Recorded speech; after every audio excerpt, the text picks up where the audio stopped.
everyone, it's Desiree, and it's day 15 of our Christmas series.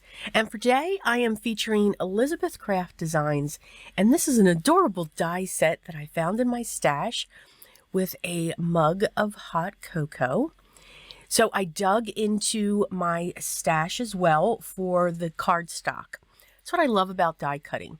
You can use your scraps up because we just can't seem to get rid of them. Yes. I'm pulling a sentiment from the Crafter's Workshop Mistletoe Kisses stamp set. I just really loved this font. Now, what's awesome is I'm going to be stamping this on a strip of vellum that will wrap around the card. But of course, it shifted and I thought I put it back into the same spot, and I didn't. So it created this echo effect of the sentiment. And honestly, it wasn't bad. So I kept going with it. You can still see the sentiment. You can still see the double stamping, but it was on the same line. So it's like when we take our mirror cardstock and regular cardstock and we just offset it just a little bit to have that mirror cardstock showing as a background like a shadow. So I went with it. And then I heat embossed that, as you saw, in gold embossing powder. Now we're just going to have fun creating our layers and having fun with our die cuts. Before, I was just about to start layering, and I'm like, I want to add some shading, and using your inks is a great way to add dimension and shading to your die cuts. You don't need many shades of ink for this, and you can even use one shade, especially for this project. Yes, you all know that I'm about to say vintage photo, and you could absolutely use vintage photo for all of your die cut images. That's the beauty of that shade. It's just the perfect dye color that can go with any color, whether it's a teal, a pink, a gray, a deep red, a deep green. It's just perfect to give that accent. Now, if you should have other die cuts, you can use one that's close to your cardstock that you're using. So I chose Ocean from my Simon Says Positively inks to go around my mug. And then I believe, I want to say this is Cappuccino, that I used to go around my panel that all my die cuts are going to be placed on. And then my marshmallows, I wanted them to look like toasted marshmallows. But it's the holidays, and I say this for any time of the year that you're making a card. You can use the colors that you want to use. If you want your marshmallows to be pink, make them pink. If you want them to be blue, make them blue. It's totally up to you with how you want to shade your items. So after my glue dried that I had put on that back, I decided to add a little bit of a deeper brown to that as well. And now we are going to have fun placing our die cuts together.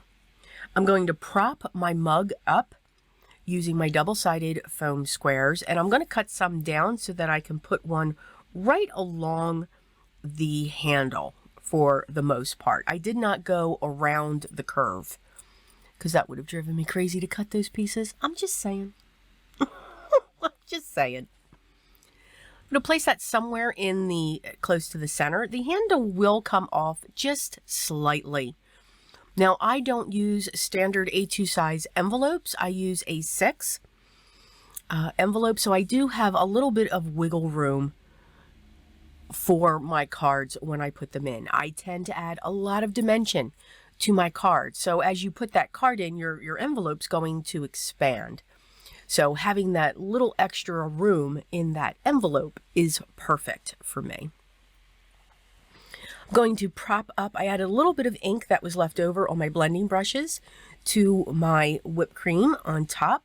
And now I'm going to add my marshmallows along the top as well. And the cardstock that I chose for my whipped cream is a glitter cardstock. Just to give it that little bit of shine, I chose a silver cardstock, or no, this is champagne, a champagne glitter cardstock for my steam coming up off of my hot cocoa. And now I'm going to layer my candy canes. So I chose the red for the top. You could do it the reverse, where you have the red as your base and then use the white as the layering piece on top. Once they're layered, I'm going to position them inside of my coffee mug. Now, you could choose just to use one, but I like to use a lot of die cuts. And now we're just going to set those in place. So you can see this die cut set really fills up the front of your card. Again, if it is still available, I will list it down below in the description, but use what you have. If you have a die cut that's like this, use that. You know, have fun with your stash and what you have there. I'm going to trim this strip down just a little bit, and I'm going to use my scissors. I know it's very dangerous to do this, but I just do it. I just have fun. And I'm going to thread that through the handle. It was just the perfect width, the way that I cut that. And I'm going to wrap this around and secure that in the back. I didn't want to put that towards the bottom, and I'm glad I used the vellum because it's not going to hide all of that beautiful work that we did. And I like the fact that it did, you know, go through that handle. So just a different way to place your sentiment. I'm also going to use my double-sided tape. I'm going to use a panel, a red mirror mat for the back, or for this card here. And that panel is going to be cut to 4 1/4 by 5 1/2. This is going to be a standard A2 size card. And it's going to be a top folding card. You can see I cut the center out because, again, we hoard our paper, especially our specialty papers. And I'm going to use my liquid adhesive to adhere this card right to the front. And that is day 15 of our 2022 Christmas series. I hope you enjoyed it. Hope I gave you some ideas for your die cuts. Again, whatever's in your stash, you can apply all these inking techniques and layering techniques to them as well. Again, if the products are available that I used, I will link them down below. If you have any questions, make sure you leave those down below and I'll get back to you as soon as I can. I do hope that you are enjoying this. I thank you so much for taking the time to watch it. If you haven't yet subscribed, I'd love for you to hit that subscribe button and make sure you hit the thumbs up. Be part of my group here. Enjoy the process. I hope you're enjoying the holidays and getting ready for them, no matter what holiday you choose. Remember what's most important, though. Always be creative, and I'll talk to you in day 16. Till then.